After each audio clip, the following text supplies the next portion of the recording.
Well, hello and welcome. You are now listening and perhaps watching the Spark Your Creative podcast. And I am your host, Sharon Burton of Spark Your Creative Coaching.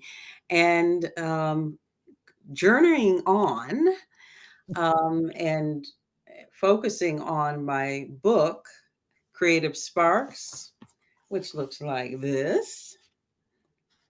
21 affirmations and inspiration for creativity at midlife.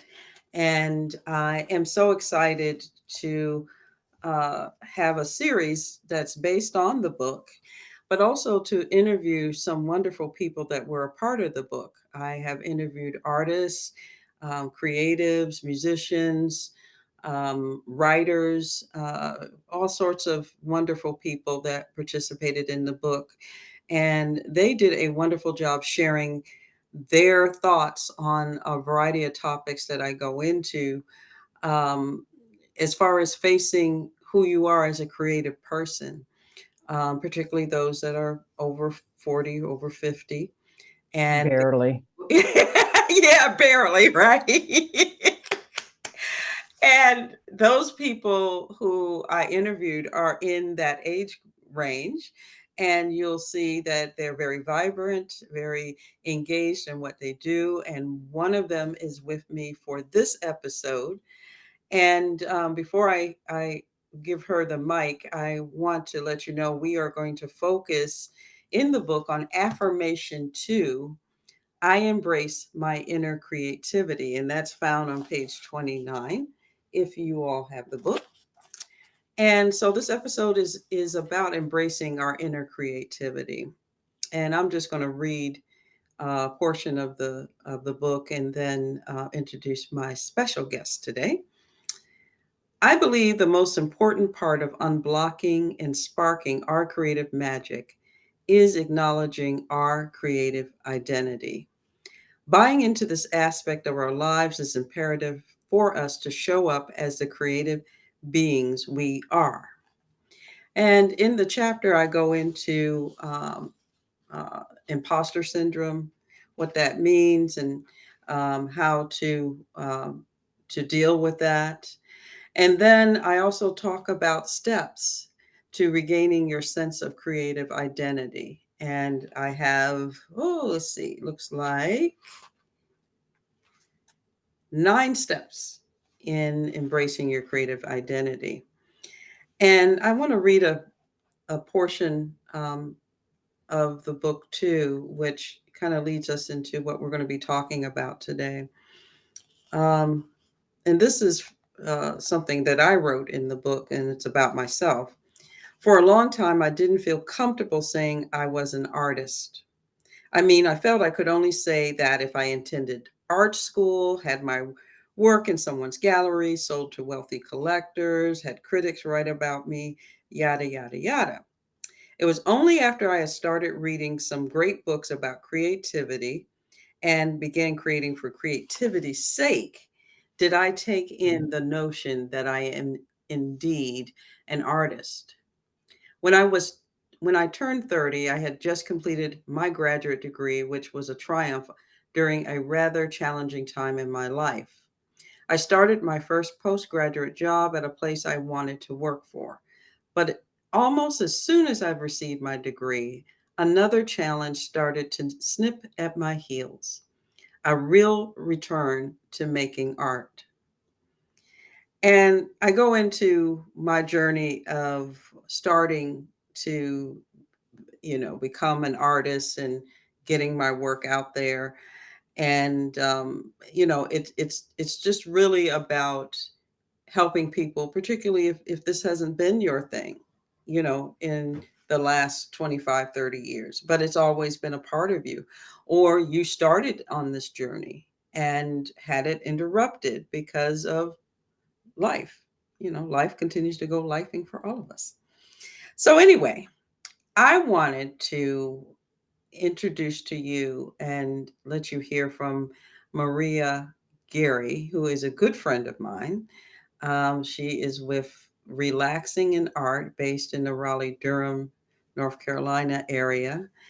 And she um, has really been someone that I've followed for a number of years, and it's just been great to to be not only colleagues but good friends. And she's also a part of the book. She has several quotes included into the book, and wanted to have her on this episode about owning our creativity. So welcome, Maria. Thank you. How are you? I'm doing well, thank you. Sun's out. It's Friday. I don't know what that means in the art world because we work 7 days a week, 24 hours a day, but it is Friday. So Word. Sometimes we don't know it's a day, I depending on know. how hard we're working. But that's a whole other conversation for another time. Right. Now, share a little bit about your artistic journey. How did you become relaxing in art? How did that happen and for I you? have I have to say something about the name relaxing in art. So first of all, my nickname is Rhea. My parents gave that to me. I had no control over that. And I believe it started. I have a background in always dabbling in something. So I was into scrapbooking at that phase, and I was background as a project manager. It was a Friday afternoon, Friday evening. I was trying to just get the week off of my chest, and I started playing with paper, PWP. I love acronyms, is what I call it. So I'm playing with scrapbooking, and I'm like, oh my gosh, I am so relaxed. Whew, took a deep breath, and I'm like, oh, I'm relaxing in art. Oh, I'm relaxing in art. But it was years after that I decided, after many layoffs from my project management work, that I stepped into becoming an artist. But I knew right away that it would be the name of the business would be Relaxing in Art. Awesome. So I am a mixed media and fiber artist. I am also a teaching artist where I share my love of art journaling with adults in my home, in my studio here, and also with students, middle school, high school, in the community and in schools. Um, I am working on my current body of work is called Every Apron Has a Story, which is my fiber work, where the first 5 aprons dealt mainly with myself and my family, the migration my grandmothers took, from south to north. The second phase, which I'm really, really excited about, is called Other People's Stories. And so the focus is more on the apron telling the story of what's going on, societal issues, right? So I have a thing for Audible, and I have always have a book in my ear. Read a couple of books, created an apron about the Emmett Till murder. Actually, the person, Carolyn Dunham Bryant, that caused the whole story about that. The next aprons will be about mental health, mass incarceration. Um, I also like to use reusable materials. So I have a ton of dryer sheets that I need to do something with. Not sure how that's going to turn out, but yeah, it's just fun dabbling. I think I'm a dabbler that likes to be exhibited. Yes, yes, yes, yes. And I have one of Maria's aprons, and I joke with her. I say, I don't touch it. I don't want no paint on it. I don't I want need no food you on to use the apron. Next time I see the apron, I need some stains on it. it. All right, I'll see what I can do. I'll Okay. see what I can do. No promises, no promises. So today we're talking about affirmation two in Creative Sparks, and once again is I embrace my inner creativity. Mhm. Um, on page 35, you had a wonderful quote, which I thought was really interesting on a few different levels. And what you said was, I didn't have all of it here, but it says it's been 2 years, and that was at the time that you contributed to the book, since I began calling myself an artist. And 2 years before that, I called myself an emerging artist. I had to work on identifying myself as an artist and still do. I Yeah. can admit that it's getting a lot easier to do. So, as I position myself in a supportive group of artists, emerging and established, it is a lot easier to call myself an artist these days. Not only is it my job, but I've come to realize that's who and what I am as a human. Now, share a little bit about that process for you Mm. getting there. How were you able to own your creative identity, and how, first, and second, how did being a part of a community of artists help you with that process? I think I was like you when you said earlier that you didn't go to art school. And I thought ignorantly that for example, in order to call yourself a doctor, you have some Yes. education and some degrees and some schooling and all that. And I thought that that's what you needed in order to be an artist. I did not know that. And I think some of my shyness was a very established artist in the community.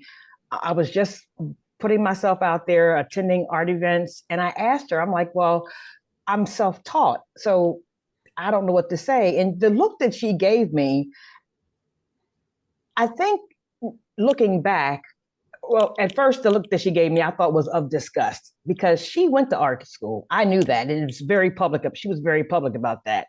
Mm-hmm. Now that I'm looking back, I think the look was more of, girl, just do it. You're an artist. Call yourself an artist. Look what you've created. You're an artist.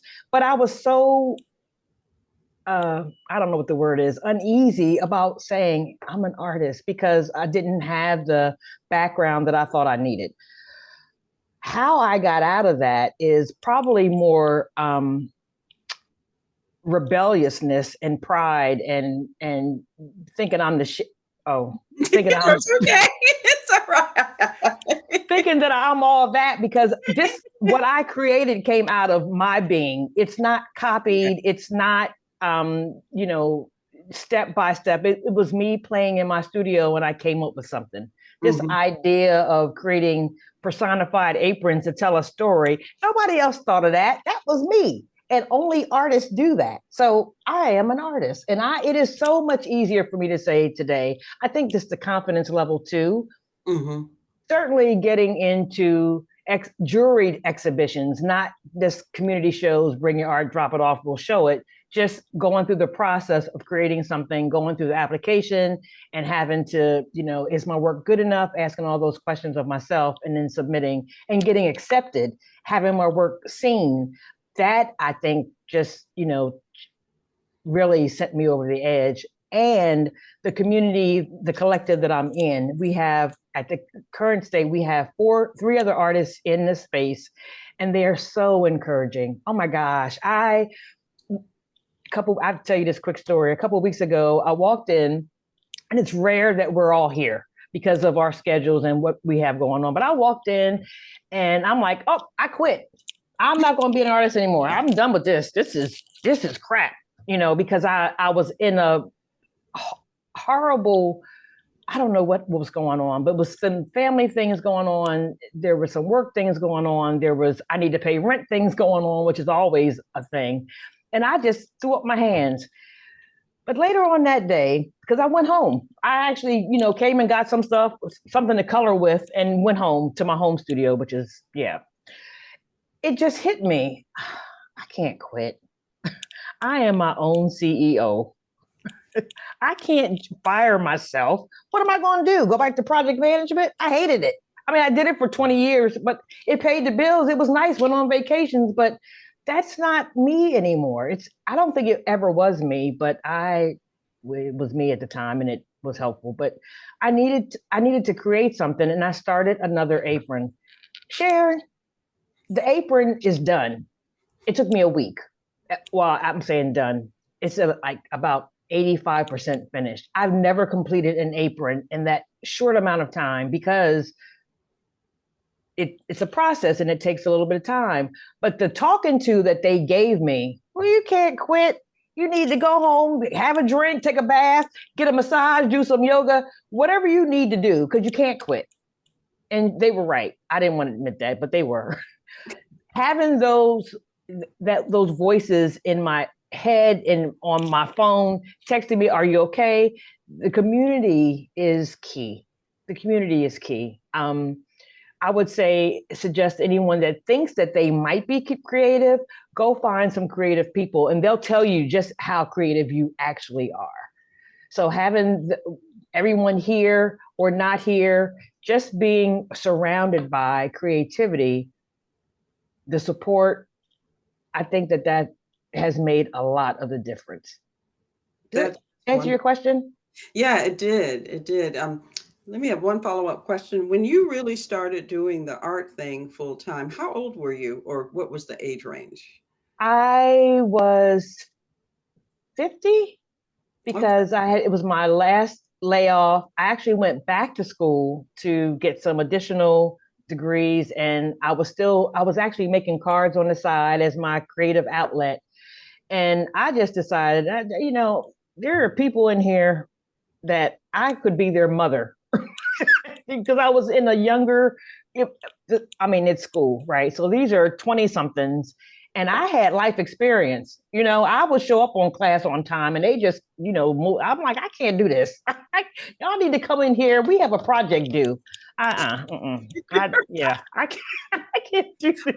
But that's an important thing for people that are listening and watching to know, it's never too late, as I always Right. try to tell people.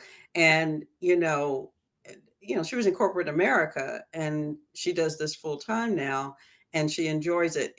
She is one of the busiest teaching artists I know. I mean, I can never get a meeting with her right when I think I want to do it. She's always, well, I'm over here and I got to teach over here. And she does a wonderful job and her work is awesome. Now, tell people how we can find out more about you. If people want to learn more about your apron series and about your work and about who you are. Well, I can be found on Instagram and Facebook at Relaxing in Art. It's how it's spelled. There's no truncation, relaxing, RELAXING in art. You can also find me on relaxinginart.com. My website actually needs to have some updates and get my aprons out there, but you can certainly go out there and sign up for my newsletter, which the next one, I'm putting this out in the public, is due December 29th. Hello. Matter Yeah. I'm just, sorry. just as just a side thing, I'm just getting my own art newsletter outside of Spark Your Creative together because I haven't done that. And that's something that I've been really bad about regarding my art because so many people are like, well, when is your next show? And what do you? Yeah. And I had one years ago and I just stopped, but I decided I I'm bet it was around the pandemic because I had one right. years ago. I know some artists that send them weekly, monthly. I can't do that. I'd rather be playing in my studio than sitting on a computer doing some, newsletter. And I would only send them out once a quarter. They would be long, but they would be, would tell people. But so anyway, going back to what you said, once you get out of it, it's hard to get back into it. It because is. it's just one more thing that I have to add to my admin list. Yeah. Yeah. And Can you're I just also say that it's also the accountability that's here in the studio because we have an admin day that we sit down at our computers and do what admin work needs to happen. So that accountability, having folks around you, is very helpful as well. I didn't mean to cut you off. Oh no. I just wanted I kind of took you off the grid for a minute. You're on you said you're on Instagram. You're I'm on on Instagram and Facebook, both at Relaxing in Art, and I don't post often. I have a Instagram and I have a love-hate relationship. When I do something, I'll post it, but I get on there, man, and look at cute cats and babies, and I'm it's an hour later, so yeah, I don't post often, but I do. I will have a post coming up soon because I'm almost done with this apron that I'm working on. Okay, cool. Yeah. Well, thank you so much, Maria, for being on Yeah. the podcast today and talking about, how you came to owning your art, who you are as an artist. I really appreciate it. And for those of you, again, that It's a have good not book. gotten the book, I know that you need to get the book. It is available on Kindle and as a paperback on Amazon. Creative Sparks, 21 Affirmations and Information for Creativity at Midlife. And that's the series for this Spark Your Creative podcast. Um, And uh, this is the gift giving season. yes, yes. Well, it's always a gift giving. It's True. always gift giving. But also, as you even start the new year, Yeah. if a creative life is what you're looking for, this is the thing that you need to get, or to get for someone else, to help them with that journey. Hmm. Thank you. And if you need to learn more about what I do, you can visit my website at sparkyourcreative.com, and you can learn about the book there, also my coaching programs and other events that I do. Again, thank you, Maria, for being on the podcast. Thank you for having me. And thank you all for listening. And please leave a comment. And of course, subscribe to this channel if you are on YouTube or on SoundCloud or whatever you're listening to this podcast from. And look forward to the next episode. Take care and see you next time. Bye bye.